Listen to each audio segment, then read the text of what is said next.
of Washington, D.C. He only needed a split second and he could take them out. People were murdered at random. White people, black people, young, old, children. And then the killer vanished without a trace. How do you find a ghost? Millions lived in fear. I felt like the water was over my head. The sniper's high-powered rifles sent shockwaves across the country. People like this exist in our world. One of the largest manhunts in American history spread from coast to coast. There were many false leads, but eventually the murderer became careless, and the police were able to apprehend a pair of deranged killers.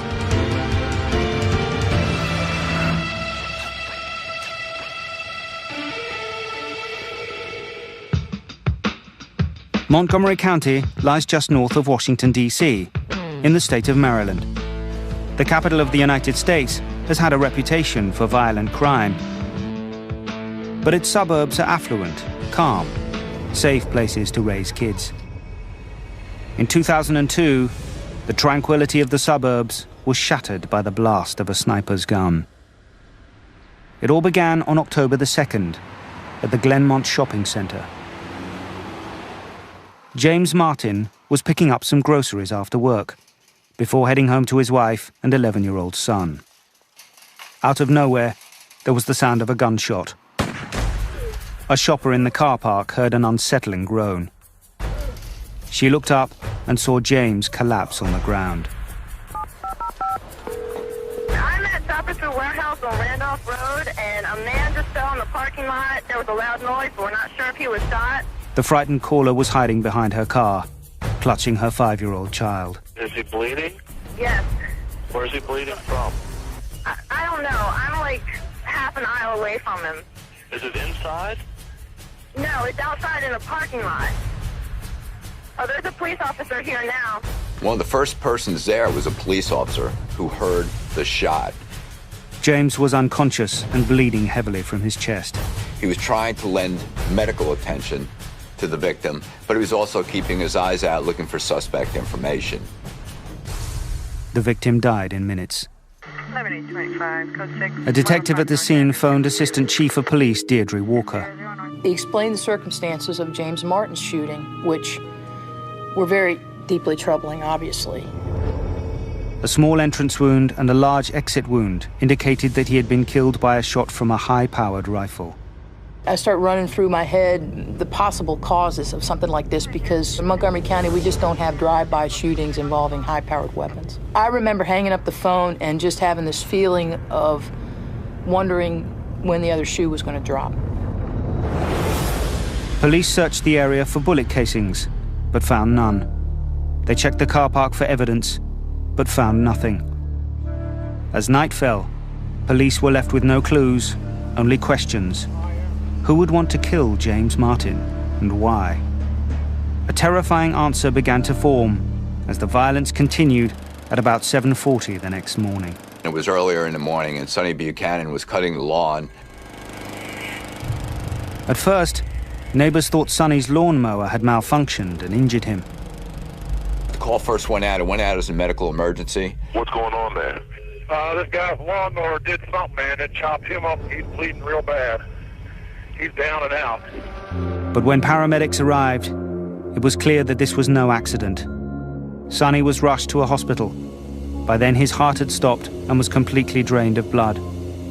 A doctor said he bled more than anyone he had ever seen. Sonny Buchanan was the son of a former Montgomery County police officer, so it kind of hit home. Sonny Buchanan's death was only the beginning of the bloodiest morning in the Montgomery County Police Department's history. At 8:07 a.m., a taxi pulled into a petrol station on Connecticut Avenue, about 8 kilometers away. Caroline Namro was keeping an eye on her toddler as she filled her minivan. Suddenly, she heard the report of a gun. 00 North Mont, Apartment 4, open 911. She was shocked to see a huge smear of blood across the side of her vehicle. And then, a sight she would never forget. The taxi driver was staggering towards her with a gunshot wound in his chest. Prem Kumar Walekar fell in front of her. What, ma'am? Oh my God, Ma'am, listen to me. What is wrong? A man has been killed in front of me. How is he being killed in front of you? I don't know. 2 brutal murders had been committed in 31 minutes, and the day's violence hadn't ended.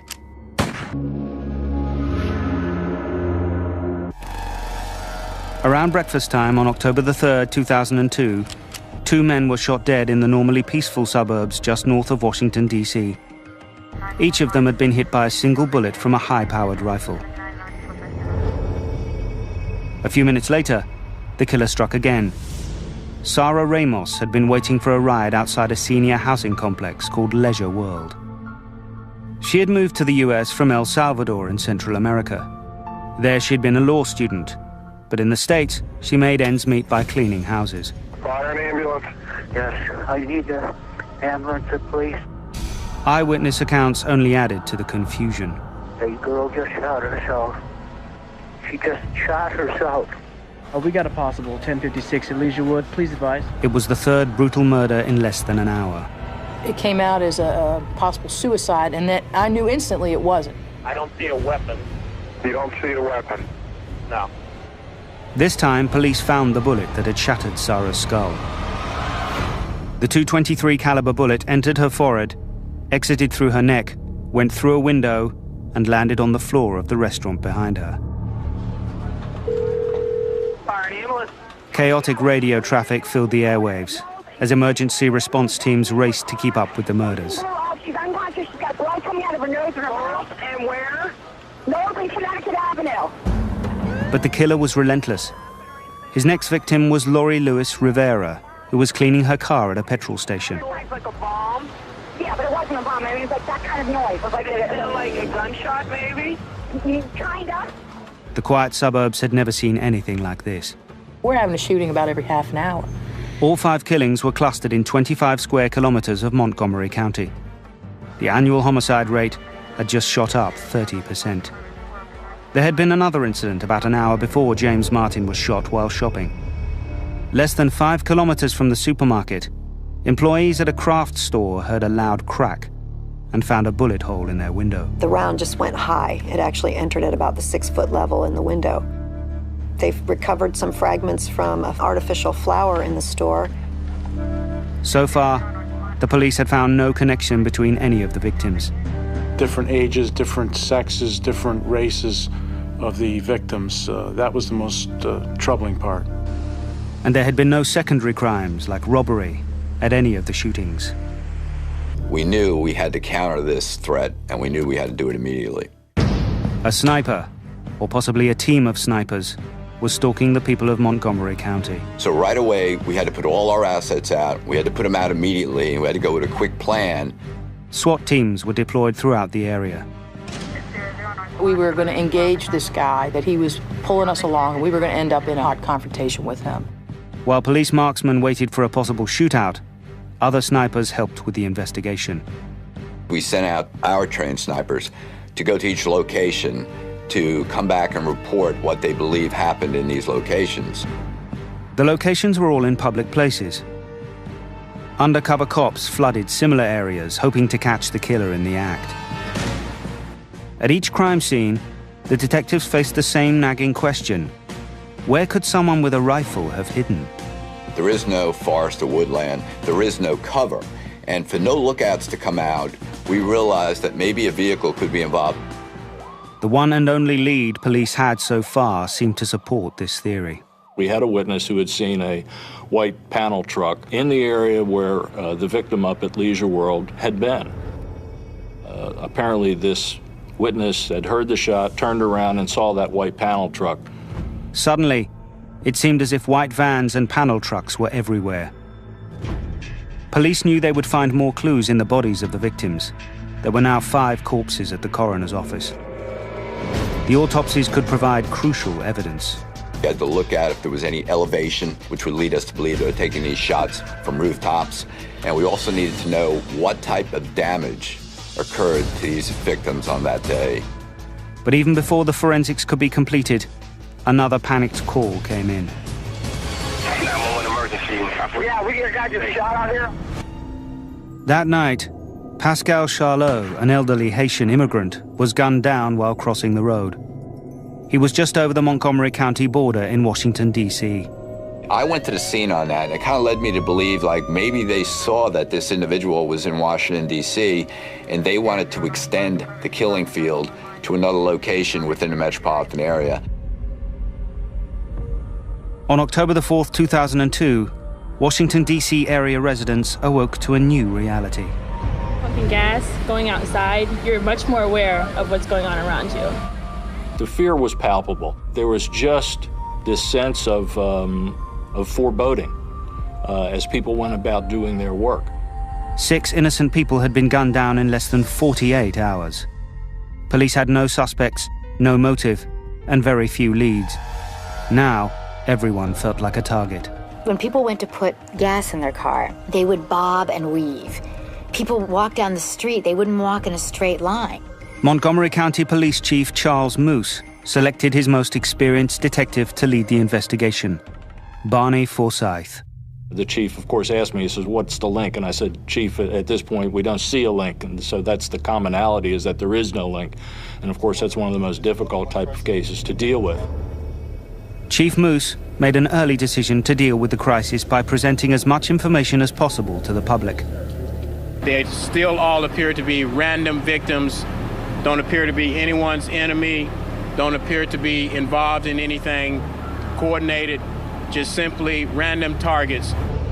Schools went into lockdown, with armed guards out front. Helicopters were everywhere. Meanwhile, the autopsy results showed a consistent pattern. Analysis of the bullets indicated that they came from a long-range rifle, possibly a Bushmaster. These rifles that are military rifles, they're built to kill. They're not built just to hurt somebody, they're built to kill them. It goes in small and then it gets wider as it goes through. So what you end up with is that all those organs that are in that range of that cone get injured whether they get hit directly by the bullet or not. The Federal Bureau of Alcohol, Tobacco and Firearms is the main national agency that deals with gun-related crime in the United States. Its ballistics lab ran a trajectory analysis. We looked at the different rounds, the way the round hit the victim, and that helped us figure out where the shot may have been taken from. The shots were not coming from rooftops. Somehow, the killer was finding a way to hide in public places. Investigators began to believe that the sniper was shooting from a vehicle, which led to a theory that a pair of shooters might be involved. For the purposes of shooting, you want to have room available so you can have some mobility, and that means when you're behind the wheel, you don't have that kind of mobility. The idea that the armed sniper was hiding in a vehicle spread fear like wildfire. Washington area residents were already on edge. It was just a year since the 9/11 attacks, and there had also been an anthrax scare, during which 5 people had lost their lives and 17 had been infected. Now, they faced the possibility that a team of terrorists was hunting them down. The Washington Post, on the front page, says snipers and Al-Qaeda. Those questions were being publicly asked. On the afternoon of October the 4th, the sniper changed tactics. He moved south of Washington. Stop 911, what's your emergency? We've had a lady shot in our parking lot. This is Michaels in Fredericksburg. Caroline Sewell was gunned down in Virginia as she loaded craft supplies into her minivan. Get away from the window. I'm sorry. Where's the person at? She's laying in the parking lot, sir. While lying on the pavement, Caroline prayed that she could live for her 2 children. Say that again, honey. She's laying on the ground between our store and Michael's, and she is moving her arm. There's a lady standing over. There's a lady standing with her. She would become the first survivor of the sniper's long-range bullets. This was the second shooting incident at a branch of the craft store. Investigators immediately seized on a link that could lead to the killer. So we looked at disgruntled employees, people that maybe had been terminated, some connection between the Michaels in Maryland and the Michaels in Fredericksburg.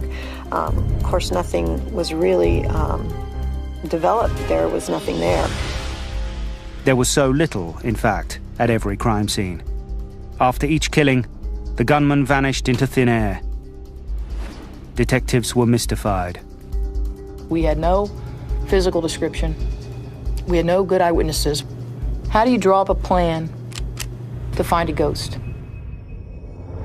In a desperate move, Police Chief Moose asked the public for help. We're still convinced that people have seen something. We want to talk to them. We want to follow up. A tip line was immediately overwhelmed by callers who were sure they knew the sniper. We had over 100,000 tips come in to the tip line, which is astronomical.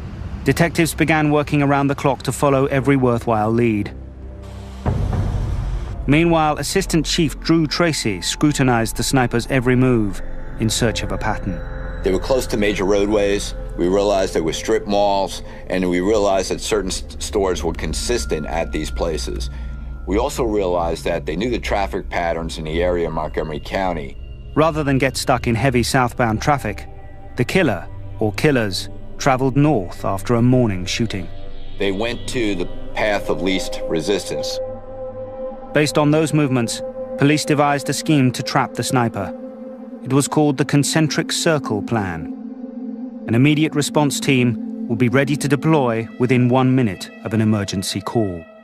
If we got the information within a minute, the most they could have gone was a half mile to a mile, whether it was on foot or in a vehicle. Police teams would then create a trap consisting of a series of widening circles around the area. And our goal was to be on scene within 2 to 3 minutes immediately after receiving information. And basically, we would try to roadblock every one of these locations with a uniform presence. We would flood internally with plainclothes operatives. Roadblocks began to spring up everywhere. We needed to lock them into a certain location. Police searched white vans and every other suspicious vehicle. One of the biggest manhunts in US history was underway. And yet, the sniper seemed to stay one step ahead, slipping away after every shooting. We would get ourselves just about where we thought we had things under control when something would happen in another jurisdiction. The high kill rate suggested a particular kind of suspect. We were dealing with a trained individual. Hunters have this expertise. Military has this expertise. Trained law enforcement would have this expertise. Based on the tight cluster of shootings on the first 2 days, police had been looking for suspects in that part of Montgomery County. But the Caroline Sewell case in Fredericksburg, Virginia, had expanded the attack zone tenfold. The killer could be anywhere, and as the weekend approached, an entire region held its breath. What would be next? The killer might not be a local resident, as they had first suspected. The safety of school children was a particular concern. I had 3 young children. I ran them through parking lots. I made them go down on the floorboard of the car when I got gas. Throughout the weekend, school and police officials debated whether or not schools should close. It was decided that schools would remain open, but the pupils would stay indoors. I had my kids telling me, Mom, you have to go to work. You have to go to work till you catch them. We need to go back out for recess. So, it's a different perspective, but it was all that you could think about. So far, none of the shootings had happened near schools. But that was about to change. 13-year-old Iron Brown had been kicked off his school bus the week before. He'd gotten in trouble for eating candy on the bus, and his aunt had to take him to school. Iron's aunt dropped him off at school an hour early because she had to get to work. News of the sniper shooting was constantly on the radio.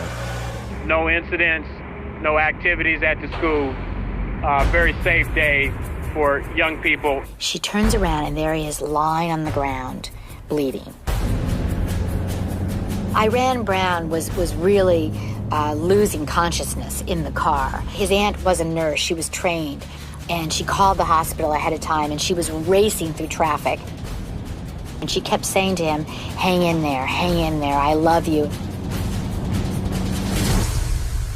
When I first saw Iron, he was trying to die, and I wasn't sure whether we were going to be able to turn that around or not.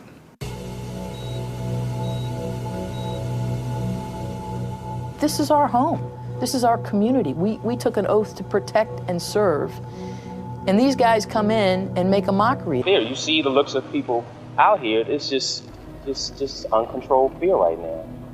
Once that child had been shot in our neighboring county of Prince George's, It was like things had escalated, and as bad as they were, and we didn't think they could get much worse, they did get worse. We truthfully are a bit nervous about just standing still. Like now, I'm standing here with you, and I'm kind of looking around because I'm thinking, really, should I stand here? I mean, I've got a car behind me and a building over behind you, and so there is some protection, if you will, but again, you don't know.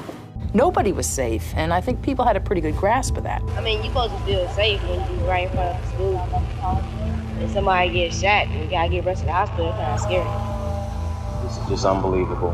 And there's no sense you can put to this. I mean, it's just a random act of violence in the most serene neighborhood you can possibly have. We were pressed more and more. In fact, my own wife started to not believe me, saying, are our kids safe? And I couldn't answer that because I didn't know.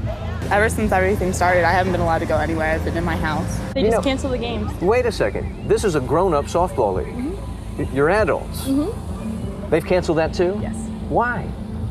For the safety of us. We talked about wherever you are, whatever you're doing when you're coming to school, coming off the bus, look around.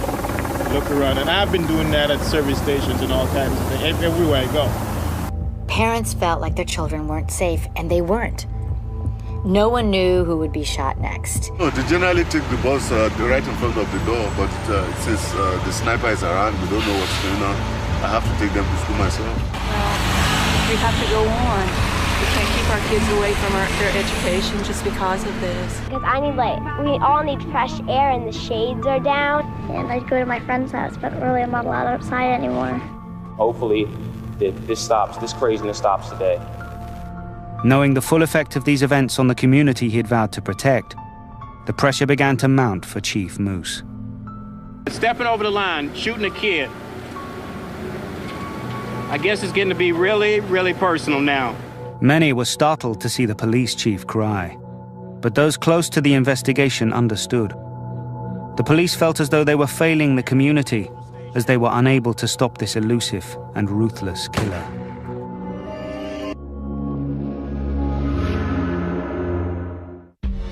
During 5 days in October 2002, there had been 7 shooting incidents in the Washington, D.C. area.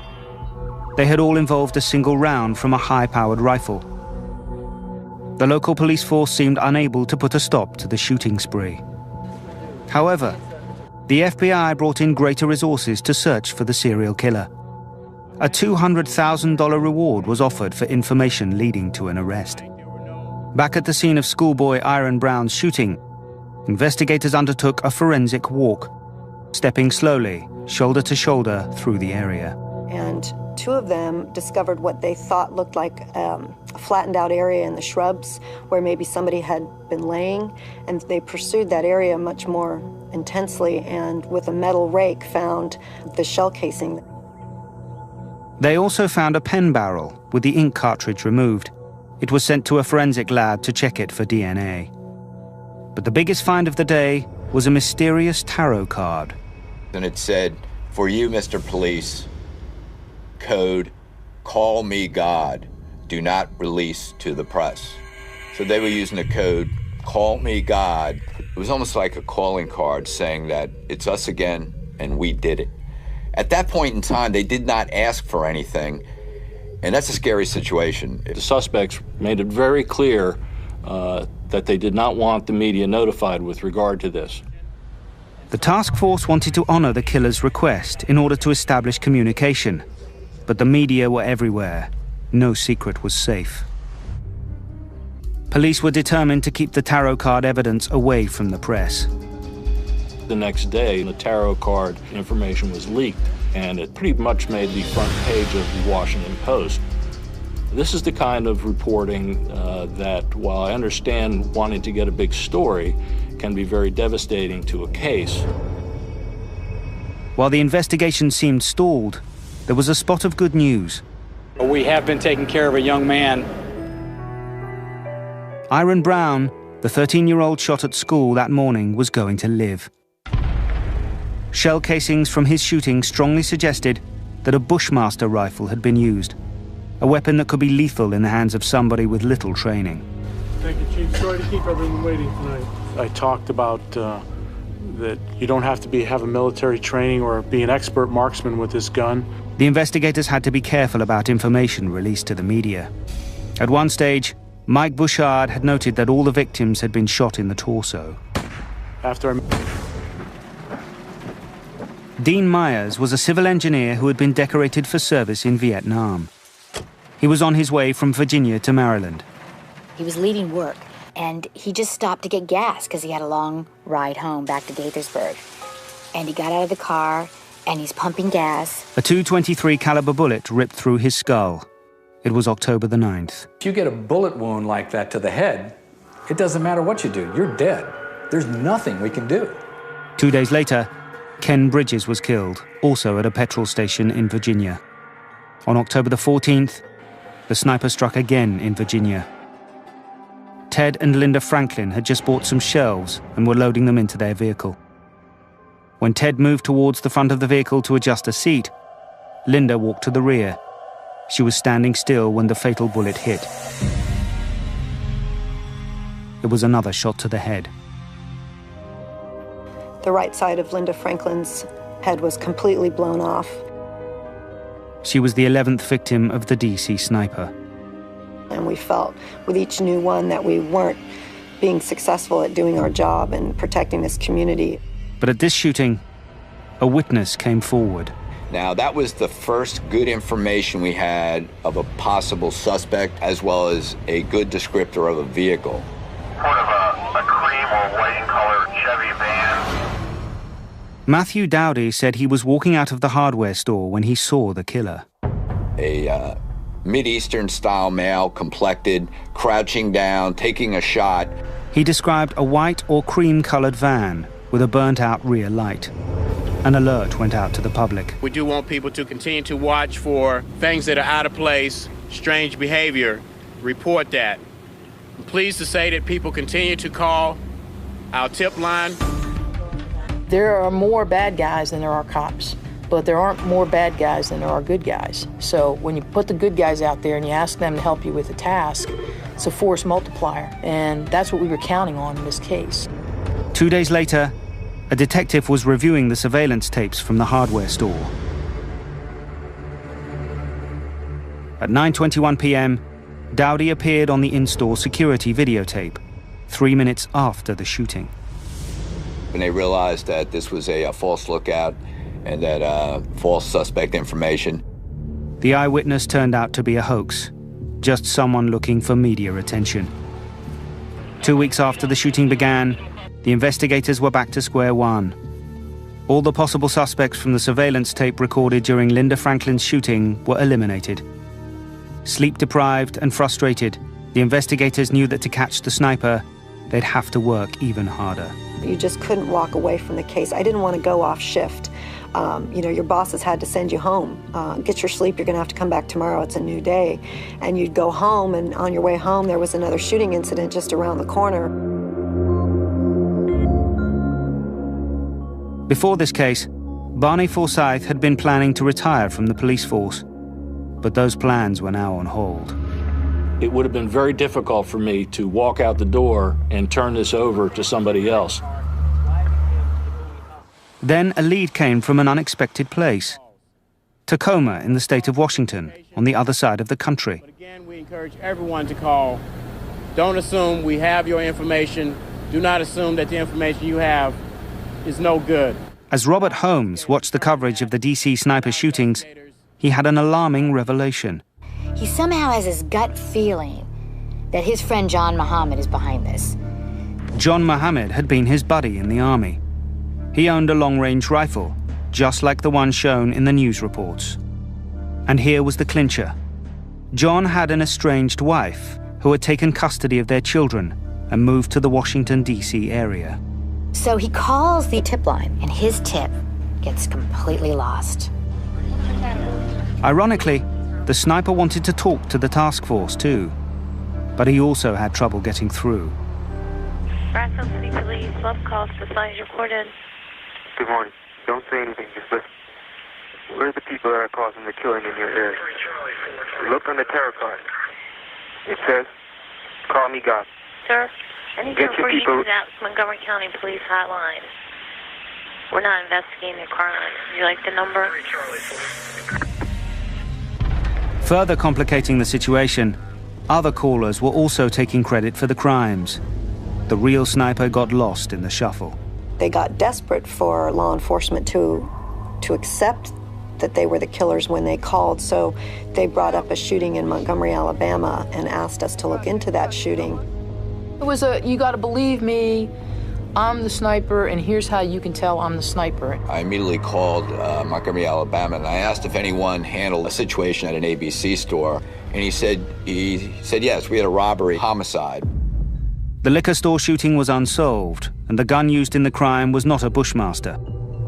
The DC Sniper didn't rob his victims. There didn't seem to be a connection. On October the 19th, Jeff and Stephanie Hopper were driving to their home in Florida. When they pulled off the interstate highway some 150 kilometers south of Washington to fill up their car and have dinner, they thought they were out of the danger zone. They were walking out of the Ponderosa restaurant together after a nice dinner, and they were holding hands. They heard a gun report. It took a moment before Jeff realized he had been shot in the abdomen. His wife struggled to unlock her cell phone to call for help.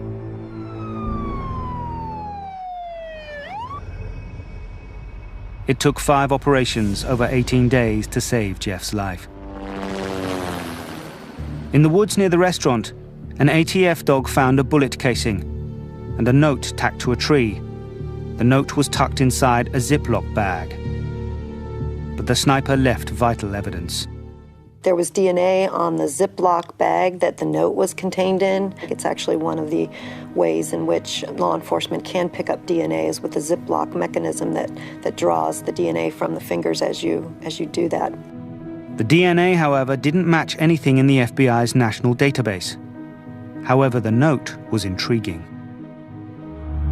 For you, Mr. Police, call me God. And then it went on to make demands, very specific demands of what was expected of law enforcement to make the killings end. The sniper wanted $10 million deposited in a bank account. Once I heard that, they were looking for really an exorbitant amount of money, but I really felt very confident that we were going to get them. The sniper also wrote that at 6 a.m. he would call the restaurant where Jeffrey Hopper had been shot. We missed the time cutoff because of the DNA analysis. So Chief Moose went out with a very specific communication in a press conference following the discovery of what was on the note.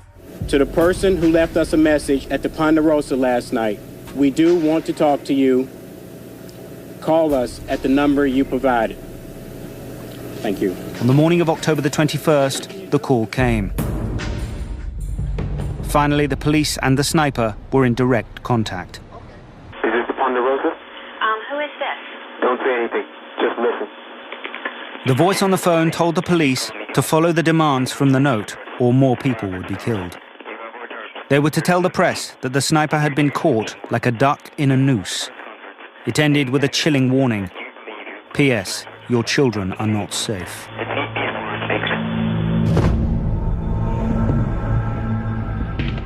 The call was tracked to a petrol station. 33 minutes later, 2 men were arrested. One was driving a white panel truck.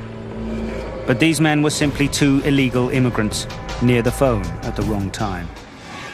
The task force regrouped and focused on the strange wording in the sniper's last message. You caught the sniper like a duck in a noose. We didn't know what that meant when we first read it. We all looked at each other cross-eyed and didn't know what those words meant. The sniper's note mentioned the Alabama shooting once again. A second call to Montgomery revealed more information. A magazine had been dropped at the crime scene. It had a fingerprint on it, but local officials said they had not processed the print. The magazine was immediately flown to Washington. And lo and behold, the fingerprint matches Lee Boyd Malvo. Lee Boyd Malvo was a 17-year-old from Jamaica. He had been fingerprinted by immigration officials in Bellingham, Washington. So that gave us basically an individual and a face to a fingerprint. Police were convinced that the teenager had an accomplice. If we could just have 24 hours with this information before the media gets a hold of it, that we could catch them. But if this were to leak, they would be in the wind and probably not surface for a very long time. Just as police felt they were hot on their trail, the snipers struck again. They came back and they hit us once again in the heart of Montgomery County on October 22nd. Conrad Johnson, a bus driver, was the next victim. He was shot and killed as he was at the front steps of his bus ready to do his route. At the scene, a new message had been tacked to a tree. Your incompetence has cost you another life. The police were determined to turn this incompetence into an arrest. They had a fingerprint, a photograph, and a name: Lee Boyd Malvo. He was born in Jamaica. An immigration report revealed a custody battle between his mother and a man named John Muhammad. Muhammad had helped Malvo and his mother enter the United States illegally from the Caribbean. John Muhammad and Lee Malvo became friends, often passing themselves off as father and son. In Tacoma, FBI agents played the tapes of the sniper for Muhammad's friend, Robert Holmes. Hello? He was a longtime friend of John Muhammad's from the Army. They confided in each other. Who is this? Don't say anything. Just listen. Robert had called the tip line 5 days earlier, but failed to get through. He recognized the voice as Lee Malvo, a kid who hung out with Muhammad. He also gave the agents a possible motive. He knew that John Muhammad was devastated when he lost his children to Mildred. Mildred was John Muhammad's ex-wife. When Muhammad had threatened to kill her, she moved to the Washington, D.C. area with their children. Robert Holmes led the agents to a tree stump in his backyard that Malvo and Muhammad had used for target practice. Back in Maryland, the task force was closing in on their suspects. We ended up getting the tag number, which was a New Jersey plate, description of the vehicle listed to Mr. Muhammad. We knew we were looking for a blue Chevy Caprice with New Jersey tags, and we realized we were looking for at least 2 or more individuals. We're keeping our fingers crossed that this is the right thing. Whitney Donahue repaired industrial refrigerators for a living. He had been working late on October the 24th in Virginia. At about 11:30, I decided to go home. I got my van started on the Route 66. Home was a couple of long, dark hours away. To stay awake, he turned on the radio. We are looking for a blue Chevy Caprice with New Jersey tags NDA. Whitney had owned a Chevy Caprice, so he knew exactly what he was looking for. I started scanning the cars as I went in towards the Beltway, and then I got on Route 70 and decided to stop at the rest area on South Mountain. And as I turned in, I seen the Caprice. It was dark blue, and then as I came on in, I could see the front tag, and it was what I had written down, and I pulled in right directly across in front of them, picked up my cell phone, and called 911. The noose was about to tighten around the necks of what were now a pair of sitting ducks.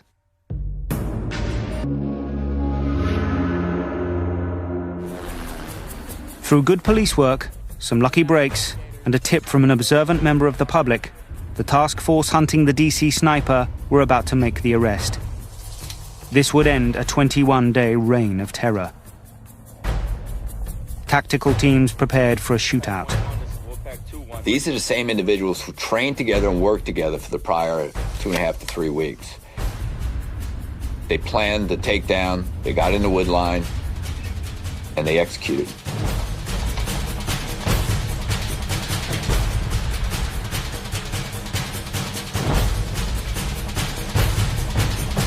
I remember looking down at Malvo and seeing beads of sweat on his forehead, and this is October, it was cool, and he didn't say a word. And I looked down, walked over to John Muhammad, and I saw his face. He was angry. It was a quick operation, and everybody knew we had them, and everybody was relieved, and everybody was glad it was over. I was extremely tired, both physically and psychologically. But as exhausted as he was, there was one thing Barney Forsyth had to do. I stopped actually by the school where my wife, Marcia, works, called her out of her classroom and put my arms around her. I said, "We got him." And I said, you can't tell anybody right now because it hadn't been released, but we got him.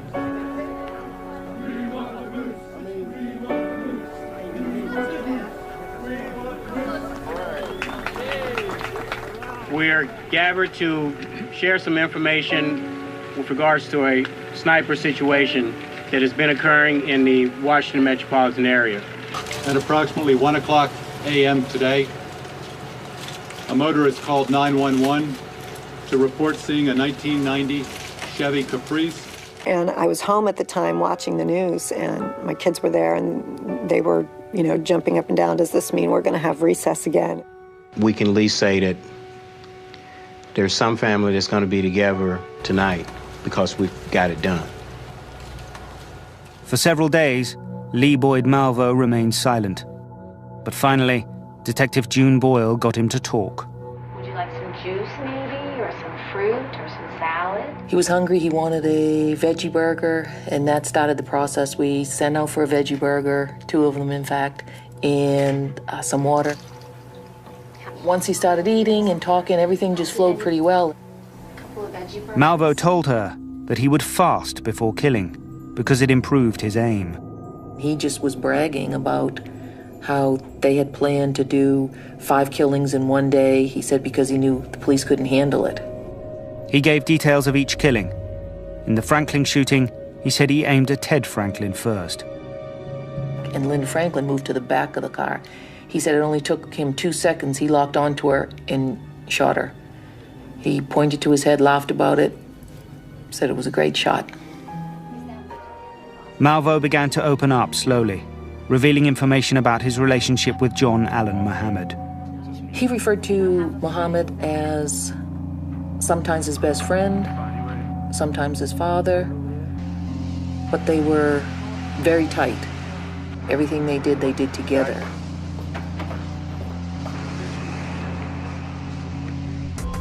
He and John Muhammad trained shooting out in the state of Washington, and he talked about that. They would shoot. He said we taught each other everything. Today, many investigators believe the killing spree was a twisted plot by John Muhammad to kill his ex-wife and get his children back.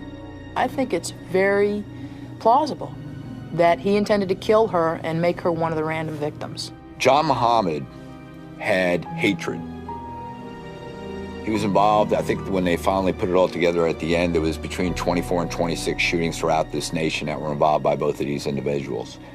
He taught hatred to Lee Boyd Malvo. In 2004, John Allen Muhammad was sentenced to death by a Virginia court. He is appealing that verdict. 17-year-old Lee Boyd Malvo received a life sentence. 2 years later, a Maryland court sentenced each of them to 6 consecutive life terms.